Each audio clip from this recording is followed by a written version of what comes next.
Fala galera, Wilder Tini na área aqui. Hoje nós vamos falar sobre soja, tá? O mito da soja. Tem muita gente que acha que não dá para comer porque faz mal e não sei o que, tem fitoestrógeno e tal. Então eu trouxe aqui um cara especializado no assunto. Inclusive, deixa eu pegar os livros aqui, ó. O cara que escreveu 2 livros aqui a gente vai falar, que é o Lucas. Fala galera, Lucas. tudo bem? Se apresenta aí pra galera que a gente vai falar então sobre esse lance do mito da soja, né, e tal. Pessoal, eu sou o Lucas Caselli, eu sou médico com especialidades aí em medicina do esporte, medicina do exercício do esporte, na verdade, e medicina física e reabilitação. Estava conversando com eu aqui, fiz algumas pós-graduações na área da fisiologia do exercício, da nutrição esportiva, sempre gostei muito do tema, cresci nesse meio e acabei estudando bastante soja por conta de eu ser vegetariano.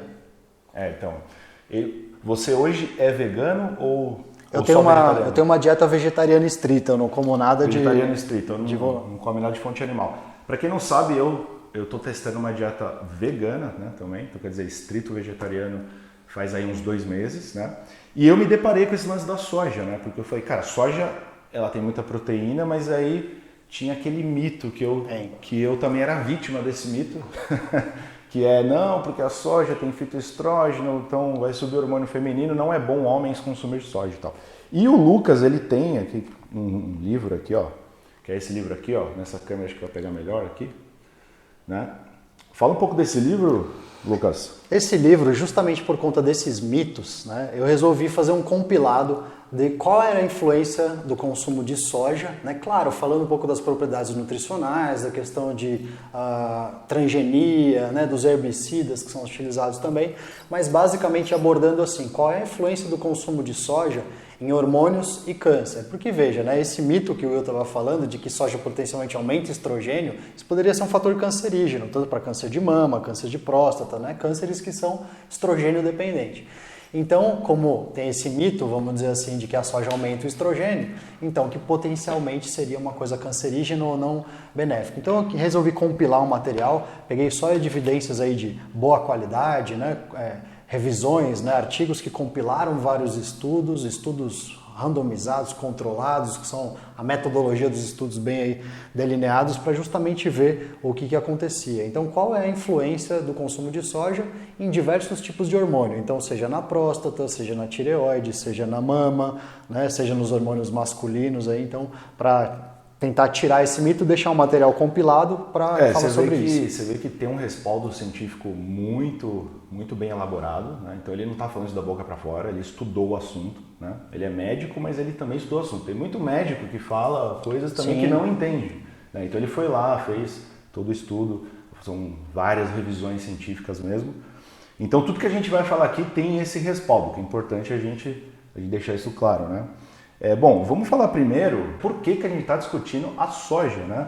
Que ela é um bom alimento, ou seja, se você tirar esse mito, né? Se você jogar isso para escanteio, essa história de não, porque vai subir o hormônio feminino, não é bom comer porque é cancerígeno, não sei o quê, ela como alimento, ela é muito interessante e também, se a gente precisa de muita proteína porque faz musculação, a soja é muito proteica. Sim. E o aminograma dela é muito completo. Então a gente está discutindo soja aqui porque é um alimento interessantíssimo, inclusive de baixo custo, né?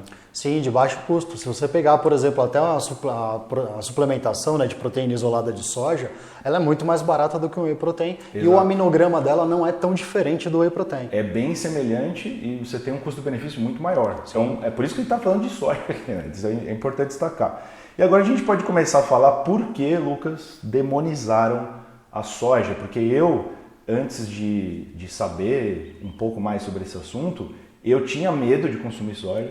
Eu achava, não, cara, não posso consumir soja porque vai dar vários problemas, enfim. Como que os caras chegaram nesse conceito de a soja não presta? Quer dizer, são os fitoestrógenos, então, que foi o argumento utilizado e tal? Eu acho que são várias coisas, né? Então, só para a gente entender um consumo de soja mundial hoje é o seguinte, dos 100% da produção da soja, 93%, 92% é usado para consumo de alimentação animal, para pecuária. Então, perto 93%? 93%. Então só 7% é para humanos. Seria destinado ao consumo humano. Cara, eu não sabia então, disso, se hoje a gente instalasse o dedo e simplesmente todo mundo parasse de comer carne, a produção de soja hoje cairia drasticamente, porque a gente não ia precisar de tanta ração para os animais, né? Então a gente conseguiria a mesma quantidade de proteína sem precisar alimentar os animais, porque existe um custo-benefício, né? O animal ele come uma gramagem muito grande de soja para gerar no final das contas, né, uma proteína na massa muscular dele. E se eu colocar isso em termos de plantação por hectare, vamos dizer assim, o que eu conseguiria de soja de proteína, comparando a via só de pegar a soja de fonte proteica e a soja passando pelo animal e gerando proteína, essa via é mais econômica. E a outra questão é a questão que a soja tem um componente, que é um fitoesterol, que é a isoflavona. A isoflavona, ela tem várias propriedades interessantes. Então, por exemplo, de melhora glicêmica, de melhora de colesterol, né? Assim como a soja também tem outros antioxidantes. A soja tem também ferro e a soja tem cálcio, que são duas coisas que o vegetariano geralmente se preocupa, né? Ingesta de ferro, ingesta de cálcio, e a soja é rica nesses dois. Como a soja é um alimento rico, né? E aí os fitoestrógenos é o seguinte, né? A planta não tem estrogênio. Quem tem estrogênio, né? Muita gente fala, a soja tem estrogênio. Não, planta não tem estrogênio. Quem tem estrogênio é animal, né? Só que ela tem essa molécula de fitoestrógeno, né? Fito, que é de planta, e que ela é muito parecida com o estrogênio. Então ela consegue se ligar ao receptor de estrogênio da mesma forma que o estrogênio. Só que acontece o seguinte, ela tem uma potência de ação, se eu comparar a isoflavona com o estrogênio, de cerca de quase 1000 vezes menor. Ou seja, ela se liga no receptor, mas ela exerce uma ação estrogênica, vamos dizer assim, muito menor em termos de potência. Então o que acontece? Eu tenho estrogênio e aí eu consumi a isoflavona. Elas vão competir para ligar no receptor. Se a isoflavona liga no receptor, o que acontece? Ela impede que o estrogênio ligue e faça uma ação muito mais potente. Então, só esse mecanismo simples, a gente entende por que o consumo da soja é importante para diminuir a ação estrogênica em determinados tipos de câncer. Ou seja, é o oposto. Então. É o oposto. Porque isso que ele está falando é um esquema meio de chave e fechadura, né? É um esquema de chave e fechadura. Você tem porque as moléculas são muito parecidas. Que é a fechadura. Isso. E aí vem o hormônio que é a chave e se liga. Isso. Só que eles concorrem entre si. Isso. Certo. Então, no caso, esse fitoestrógeno não faria o efeito. Ele tem um efeito, mas é muito pequeno. É muito baixo. Então, por exemplo, em mulheres após a menopausa, onde os níveis de estrogênio começam a cair, e muitas vezes elas têm indicação de repor hormônio, a isoflavona não funciona, porque ela tem uma potência muito menor. Então, se eu precisar dar o hormônio, a isoflavona não é suficiente. Eu preciso dar o hormônio. Nos homens, o que acontece? Bem explicado aí que não tem, Sim, não tem efeito negativo. Existem vários estudos, tanto com homens saudáveis principalmente, tem um tipo de estudo científico que chama revisão sistemática, né? Eles têm uma ampla busca de artigos científicos relevantes e compilam isso no estudo e fazem uma análise matemática como se fosse um estudo único, vamos dizer assim, né? Um estudo bem grande, eles conseguem juntar. E de mais de 30 grupos de análise diferentes, eles viram que não exerce efeito na testosterona total, na testosterona livre, nos níveis de SHBG, que é uma proteína que carrega a testosterona, nos níveis das gonadotrofinas, que é o LH e o FSH, que atuam lá no testículo produzindo testosterona no espermatozoide. E não tem efeito no estrogênio também. Ou seja, quer dizer... Isso é mito. Se você faz o consumo de soja, você não tem nenhuma alteração importante do ponto de vista hormonal. Mas quer saber, Will? Olha só, existe documentação científica que isso aconteceu. Só que de onde que isso veio? Bom, existem... É por isso que tem a polêmica, então? Sim. Porque você consegue achar estudos que tem alteração hormonal. O que acontece? São estudos de relato de caso. Que a pessoa... Aconteceu determinada situação, então o indivíduo chegou lá, tinha um aumento do estrogênio, teve lá ginecomastia, né? Teve alteração dos seus hormônios e estava consumindo soja. Aí quando você vai nos pormenores do artigo, né, você tem que ser mais chato na metodologia.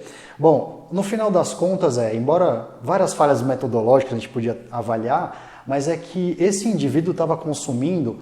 São 2 trabalhos que são bem citados. Um dos trabalhos ele consumia 20 porções de soja por dia. Que era um consumo exagerado. Sim. Seria, por exemplo, você ser equivalente a 20 porções de tofu por dia. Né? Ou então, no outro estudo, ele tomava 3 litros de leite de soja por dia. 3 litros. Ou seja, num estudo, 20 porções de soja, no outro estudo, 3 litros de soja. Em qualquer dieta, você comer 20 porções de carne, 20 porções de fruta, 20 porções de legumes, né? Ou você tomar 3 litros de suco de qualquer que seja coisa, talvez não seja benéfico, talvez não seja uma dieta adequada. Então a gente está fazendo fruto não é da soja, mas é do erro alimentar que por acaso incluía a soja ali no meio. Quer dizer, você tem um excesso, Sim, o de excesso um de alimento e que não é só a soja que vai causar algum tipo de problema, vai ter outros alimentos.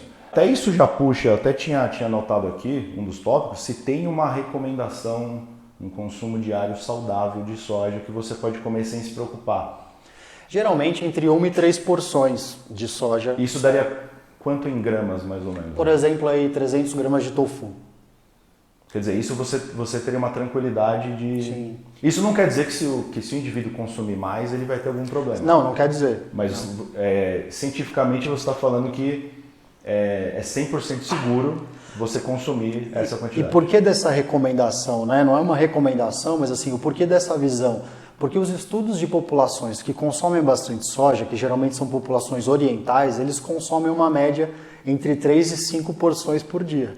E eles têm uma série de marcadores, né, ou de fatores de risco que são diferentes da população ocidental. Então, esse consumo, nos vários estudos aqui, eu coloquei mais de 250 referências no livro, eles apontam justamente para isso, que uma certa quantidade é ok, mas dentro de uma dieta balanceada, você ter lá 2, 3 porções de soja por dia é super ok. Isso não quer dizer, galera, que se o indivíduo consumir mais, ele vai ter problema. Só quer dizer que não foram feitos estudos numa amostragem grande o suficiente para você falar que não há problema do ponto de vista científico. Né? Justamente porque talvez a soja ela possa, né, e ela talvez deva ser parte de uma alimentação balanceada e variada. Né? Ela não precisa ser só soja, não precisa ser a base da soja. Né? E que, tipo, aqui no caso, a gente está falando de soja, você não precisa virar vegano, nem vegetariano. Mas você pode colocar a soja como uma ferramenta útil na sua dieta e de um custo muito baixo. Então você pode continuar consumindo carne, frango, se você não quer aderir à filosofia, né, de ser vegano e tal, você só pode usar isso como uma ferramenta mais na dieta. E é um alimento muito proteico e um alimento muito completo. Então, quer dizer, se você não consome soja porque você tem medo do que falam por aí, porque isso realmente é uma coisa espalhada mesmo, você ouve em tudo quanto é canto, as pessoas... Você falou de soja e o cara fala, mas a soja... Foi tão dito que acabou virando uma verdade. Vira uma verdade tanto que você escuta, né? Então, se você não consome soja porque você tem esse medo, você pode ficar tranquilo, né? Porque ele tem aqui, muitos estudos, foi feito um negócio muito sério aqui, e chega numa conclusão de que não vai haver nenhuma alteração importante, né? E se o indivíduo, quiser consumir grandes quantidades de soja, talvez mais do que 5, 6, 7 porções, você conseguiria pegar num exame, né? Sim, você faz o acompanhamento. Você faz o acompanhamento Justamente. e você fala, cara, tá subindo. Não tá subindo o hormônio feminino, né? Não sobe estradiol, tudo. Então, quer dizer, se for um consumo que você acha assim, eu vou consumir muita soja, nada impede você fazer um exame de sangue também e verificar. Né? Mas acho que não precisa haver essa demonização da soja, esse medo de consumir. Aí que tá o negócio. E tomar cuidado para não confundir, né? Porque às vezes se você for consumir uma grande quantidade de soja, significa que você está indo um bulking, né? Você está comendo bastante. Então você não está comendo só soja, você está comendo um excesso calórico, vamos dizer assim, né? Por um objetivo. E isso eventualmente pode aumentar o seu percentual de gordura. Quando aumenta o percentual de gordura, aumenta a atividade da aromatase, que é a enzima que basicamente converte a testosterona em estrogênio. Mas aí, como ele está consumindo soja, ele culpa a soja. Ele culpa a soja, Mas na verdade, essa ação provavelmente pode ter vindo aí de outra história. Né? Exato. Aí vai mais de como está o perfil do corpo dele, né? E dá para avaliar isso clinicamente muito fácil.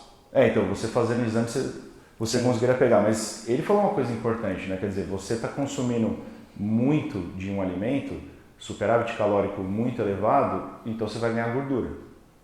E o fato de você ter mais gordura no seu corpo piora a situação metabólica ali. Geralmente abaixa um pouco a testosterona e sobe um pouco o estrogênio. Exato, aí você entra nesse padrão e que não é necessariamente culpa da soja, mas sim de um superávit calórico exagerado, você está acumulando muita gordura. Né? A gente comentou também, Lucas, se existe um possível interesse da indústria da carne para baixar o consumo de soja em humanos. Você acha que isso pode ser até considerado uma teoria da conspiração e tal? Não sei até que ponto isso é verdade, mas se comenta disso. Você acha que tem algum sentido nisso daí? Eu acho que pode fazer sim um sentido, porque a soja ela é um alimento muito mais barato, né? E hoje, por exemplo, no Brasil, a gente tem um mercado, vamos dizer assim, a economia gira muito em função da agropecuária. Então, se eu de repente começo a substituir demais isso de uma hora para outra, isso economicamente eventualmente pode dar problema. E se eu tenho um setor dominante que vende um determinado produto, que no caso é a carne, você pode ter sim, claro, influência, e existem vários tipos de influência, por exemplo, demonizando essa questão dos hormônios, demonizando, por exemplo, a questão dos transgênicos, dos... Transgênicos, fala um pouco dessa história porque até quando você vai comprar algum produto que tem soja, eu percebo que tem alguns produtos que escrevem, né, soja não transgênica. Como é que é essa questão, até que ponto isso é importante, não é? Como é que funciona? A situação hoje da literatura científica, hoje o que a comunidade científica tem por verdade não sabemos. Essa é a verdade. Por quê?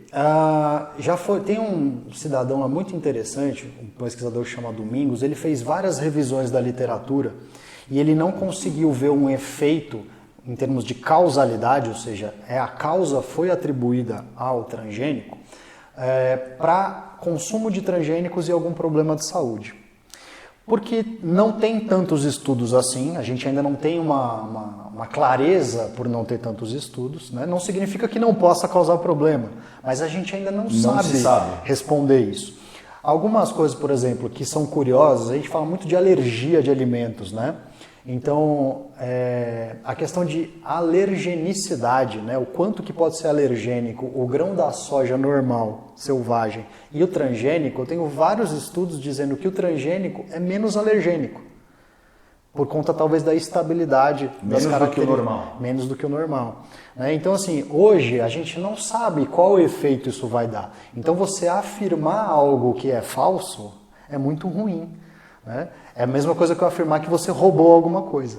Eu posso falar assim, olha, não sei, alguém roubou, o negócio sumiu. Mas se eu falar que é você, eu estou afirmando alguma coisa que não é verdade. Uhum. Então, nesse sentido, o transgênico também acontece dessa você forma. Você está afirmando algo que você não sabe. Né? E por que surgiu o transgênico? Lembra que a gente explica para a galera qual a diferença de uma soja não transgênica para uma soja transgênica. Ou todos os alimentos aí, no caso. Uma coisa, por exemplo, a gente vê muito isso, né? O pepino é transgênico. A maçã é transgênica. Ninguém fala nada. A alface é transgênica. Né? Tem uma série, a maioria dos nossos alimentos tiveram algum tipo de manipulação genética. Né? E por que a soja transgênica foi necessária? Porque a gente tem uma quantidade de animais gigantesca. Tanto é que 93% da nossa consumo.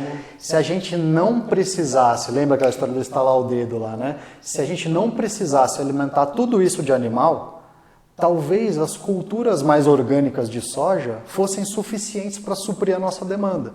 Então precisou da transgenicidade para fazer essa estabilidade de produção em larga escala. Então, são grãos geneticamente modificados, né? E que eles são muito mais estáveis, ou seja, o rendimento deles do grãozinho virar uma planta, por exemplo, é muito melhor. Então, eles são, por exemplo, mais resistentes a intempéries, a pesticidas, por exemplo. Né? Então, e eles também vão crescer mais rápido também? Sim, sim. Eles atingem picos mais rápidos. E aí você consegue, pela manipulação genética, fazer vários tipos de soja diferentes, características diferentes, segundo as regiões que você vai fazer a plantação de soja. E aí tem um argumento de que essa manipulação genética possa dar algum problema de saúde. Possa dar algum problema nos humanos. Mas isso a ciência ainda não responde. Então, quer dizer, é uma coisa que não está fechada. Sim. É isso que ele está falando. Porque hoje, se você fizer uma pesquisa séria, dentro da ciência, você não acha nada que possa afirmar, de fato está fazendo mal. Porque às vezes a gente vê um estudo, porque é até bom explicar um pouco de como funciona esse lance da ciência, que o cara às vezes vê um estudo e toma aquilo como verdade. Isso. E quando você quer realmente tomar como verdade algo na ciência, você tem que ter uma certeza muito grande. Você tem que ter um número enorme de estudos apontando para a mesma direção. Se você encontrou um estudo que vai para o estudo que vai para B, você não pode nem afirmar nem A nem B. Você tem que fazer novos estudos e aí ver se houve erro de metodologia científica e tal. Né? Então, quer dizer, o lance da ciência é isso. Você tenta sempre falsear as teorias e ver aquilo que fica de pé. Então, um estudo só não é o bastante, né? Sim. É por isso que a gente faz as revisões e tal. E é por isso que a gente falou lá, um estudo de relato de caso de um paciente individual, ele tem um menor valor científico do que um estudo que a gente chama de randomizado controlado, de uma revisão de vários estudos que foram feitos com metodologia boa. Então isso aqui tem um peso muito maior do que isso. Mas às vezes isso aqui é o que sai na mídia. Isso é o que acaba sendo É o que acaba sendo exagerado. E uma coisa engraçada do transgênico que fala é o seguinte, eu falo, olha, o pessoal demoniza muito a soja, fala, não, isso é transgênico. Eu falo, gente, o gado que a pessoa está comendo se alimenta de transgênico. Só que enquanto a gente comeria 1 quilo de soja, o gado come 25. Né? Então, ou seja, ele come muito mais transgênico do que a gente. Né? E ninguém bate nessa tecla. É sempre uma análise muito superficial. E unilateral, né? Unilateral, superficial, quer dizer, ninguém se aprofunda muito. E aí, claro, a gente que, se você não se aprofundou muito no tema, você engole qualquer coisa que te fala, né? Sim. Então eu não vou comer soja, vamos evitar então, né? Sim. Então, para a gente fechar uma conclusão no vídeo, quer dizer, o consumo de soja, ele não vai te causar problemas, tá? Se for um consumo muito exagerado, como a gente explicou aqui, não é só a soja que pode causar um problema, então se você consumir muita coisa, tipo mais de meio quilo por dia, é interessante você fazer um exame de sangue para ver como está o seu perfil hormonal e toda a sua saúde, né? Mas em termos práticos, né, você pode consumir esse alimento, ele é proteico, ele é saudável, e é uma grande ferramenta se você é vegano, se você não é, né, para a sua dieta e principalmente para quem faz musculação que precisa de uma ingesta de proteína maior. Considerações finais, Lucas, ou é isso aí? Não, é isso mesmo, né? Então você falou até de incluir a soja, olha que coisa interessante, né? A soja tem ômega 3. Então quem come muito ômega 6, que vem da carne, né, das gorduras saturadas, fica em desbalanço e precisa suplementar o ômega 3. Então se você diminuir o consumo da carne, aumentar o consumo da soja, você mantém o nível proteico e você melhora o balanço. Talvez precisando menos de você suplementar o ômega 3, por exemplo. E normalmente o pessoal fala que você só vai achar o ômega 3 em peixe de águas frias, aquela coisa toda, né? E ninguém pensa que às vezes você tem um alimento ali que é muito abundante no Brasil e tem um custo baixo, porque o salmão, por exemplo, é caro pra cacete. É caro. Né? Então, tá aí mais um ponto aí pra soja. Então é isso aí, galera. Se vocês tiverem dúvida, deixa nos comentários aqui. Se quiser mais vídeo com o Lucas, né? Ele que tem um estudo muito alto nessa questão de soja, de alimentos e de hormônios também, que a gente vai fazer vídeo sobre isso. Deixa aí também nos comentários se você gostou desse tipo de vídeo. Deixa seu like se você curtiu. E Lucas, seu canal no YouTube, você tem canal aí? Eu tenho um canal, meu nome, DR, né? Dr. Lucas Caseri Câmara. E lá, tudo isso que eu falei no vídeo agora, tem várias aulinhas com slide, com a minha câmera ali do lado, explicando exatamente. Explicando de uma forma tem muito de mais detalhada. Tem de câncer, tem de hormônios masculinos, tem tudo lá e nos vídeos. O livro do Lucas, como é que faz para comprar esse livro, Lucas? O livro tem disponível na Amazon. Quem entrar no meu Instagram também, que é o meu nome, DR Lucas Caseri, tem lá o link direto, lá é só arrastar também. Eu vou deixar os links na descrição aqui, galera. Daí pode acessar lá o link do Instagram dele, do canal dele, de como você compra o livro. É isso aí, tamo junto, abraços e bons treinos. Valeu!